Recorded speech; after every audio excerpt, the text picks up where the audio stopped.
Selamat sore Pak, selamat sore teman-teman.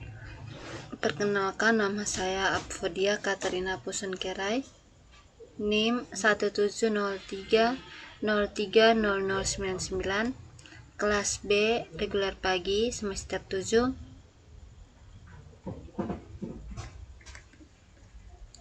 Pada kesempatan ini saya akan mereview buku yang ketiga, mata kuliah perencanaan dan kebijakan sosial, dengan judul buku Paradoks Segregasi.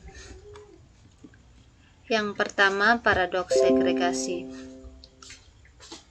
Fokus buku ini tidak terjadi di banyak bagian dunia, khususnya di selatan Eropa. Fokus buku ini setidaknya sejak tahun 1990-an, kota-kota seperti Milan, Roma, Madrid, dan Lisabon telah menyajikan hal yang rupanya fenomena paradoks yang menentang asumsi-asumsi ketimpangan perkotaan dan marginalisasi pemukiman secara tradisional tinggi, segregasi spasial antara kelompok penduduk asli dan asing, rendah dan sedang. Dan ini telah menurun lebih jauh selama tahun 2000-an. Pola konsentrasi etnis dan proses perkotaan tampak sangat berbeda dari yang digambarkan di utara kota Amerika dan Eropa Utara. Meskipun ketimpangan sosial semakin parah, beberapa kota tidak menjadi lebih dipisahkan secara spasial, bahkan dengan gelombang migrasi massal baru atau eskalasi terisis keterjangkauan perumahan, proses perkiraan ghettoisasi belum terwujud secara sistematis di seluruh kota. Membicarakan perdebatan tentang produksi ketimpangan perkotaan, buku ini menguraikan pemahaman tentang segregasi dalam hubungannya dengan organisasi masyarakat yang lebih luas dan menyerukan pembahasan baru-baru ini tentang peran hubungan negara, pasar, keluarga dalam produksi ketimpangan perkotaan. Pemisahan adalah proses multiskalar yang digerakkan oleh mekanisme sistemik dan faktor kontekstual, warisan dan transformasi dan pemisahan.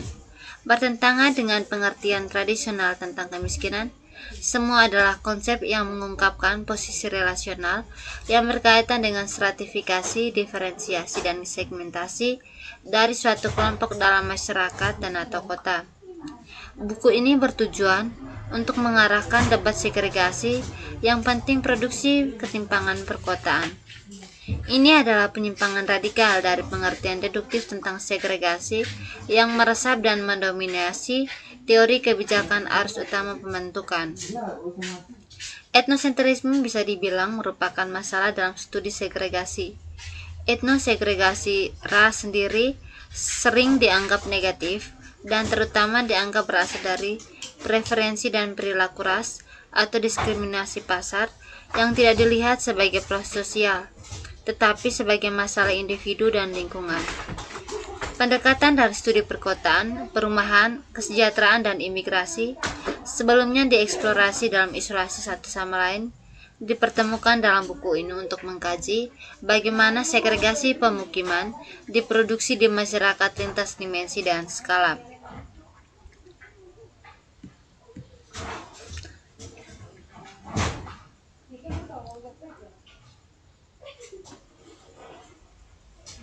Studi kesejahteraan bertentangan dengan pemahaman tentang kesejahteraan rezim di negara-negara Eropa Selatan dan telah mengabaikan keunikan dari kapitalisme kesejahteraan dan kekeluargaan, tetapi pada kenyataannya ini adalah model dari ekonomi politik nasional lazim di banyak wilayah di dunia, seperti Eropa Selatan, Amerika Latin, dan Asia.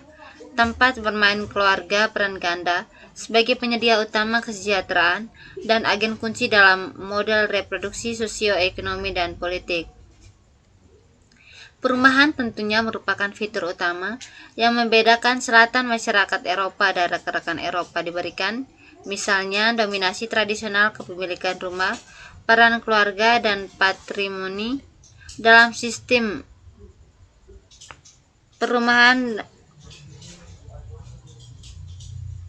perumahan sosial menuju konsep sistem perumahan yang lebih luas, meliputi kebijakan tenurial sistem dan sistem supply. Sistem pasokan perumahan mencakup penyediaan, produksi, dan terutama lahan. Sistem merupakan dasar untuk memahami bagaimana ketimpangan di perkotaan.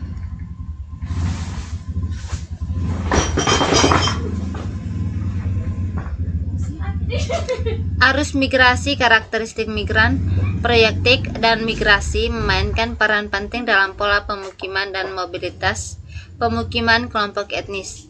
Pada saat yang sama, sistem migrasi menginformasikan dan sangat dipengaruhi oleh transformasi masyarakat yang lebih luas. Dengan demikian, gelombang migrasi yang berbeda di seluruh Eropa Selatan sejak pertengahan 1960-an, proses kompleks dari diferensiasi spasial, sosial, dan etnis pada skala yang berbeda sedang bermain dengan divergensi dalam pola dan kecepatan perubahan terkait misalnya dengan produksi sendiri antar generasi kota-kota.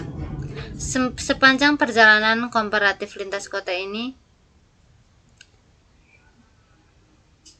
kebanyakan kasus pola etnik yang dihasilkan desegregasi, penyebaran metropolitanisasi mencerminkan proses eksklusi, segmentasi, dan marginalitas perkotaan daripada dinamika mobilitas sosial ke arah karir perumahan. Ini yang mendasari paradoks tampaknya disaksikan di kota-kota terkait di mana peningkatan tersebut ketidaksetaraan sosial memerlukan proses penyebaran dan dengan demikian terjadi penurunan segregasi spasial.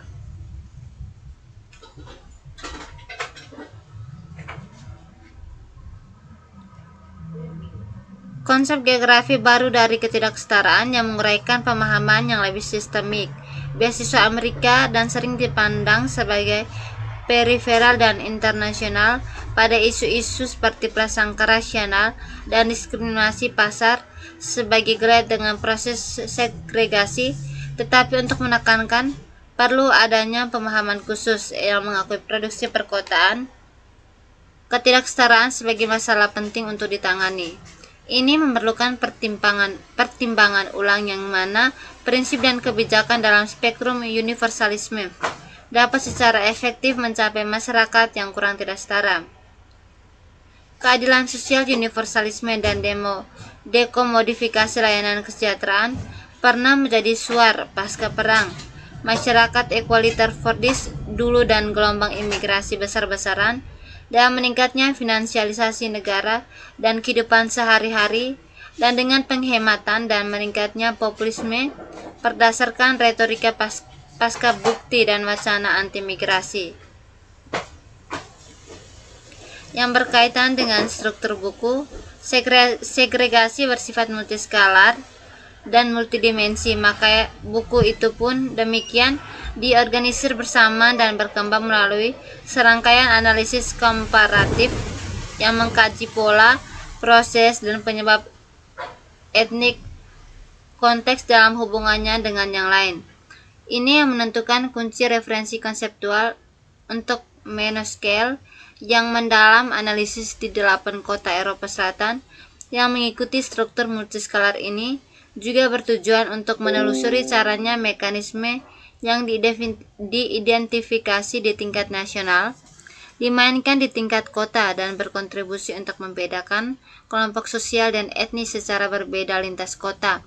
Bagaimana rekonseptualisasi segmen regation yang terjadi pada tahun 2000-an tidak muncul dari segregasi studi tetapi dari debat transatlantik tentang teori polarisasi dan urutan kota ganda yang diajukan di konteks Amerika Serikat, dan dari kunci perdebatan kontroversial di perkotaan, perumahan, kesejahteraan, dan imigrasi.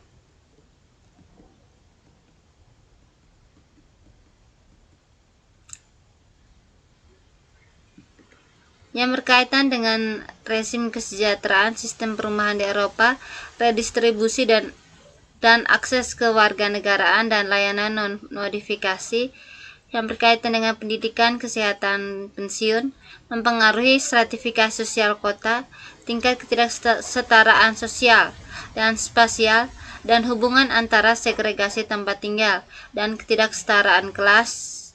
Dengan demikian, rezim kesejahteraan memberikan kerangka kerja komparatif yang kritis dari melihat akar dari pola segregasi yang beragam di dalamnya, mekanisme redistributif skala makro. Dalam fokus ini, hubungan negara, pasar, dan keluarga, meneliti hubungan antara rezim kesejahteraan dan segregasi dengan sistem kepemilikan perumahan yang terkait kesejahteraan rezim untuk sistem penyediaan perumahan dan pasokan tanah.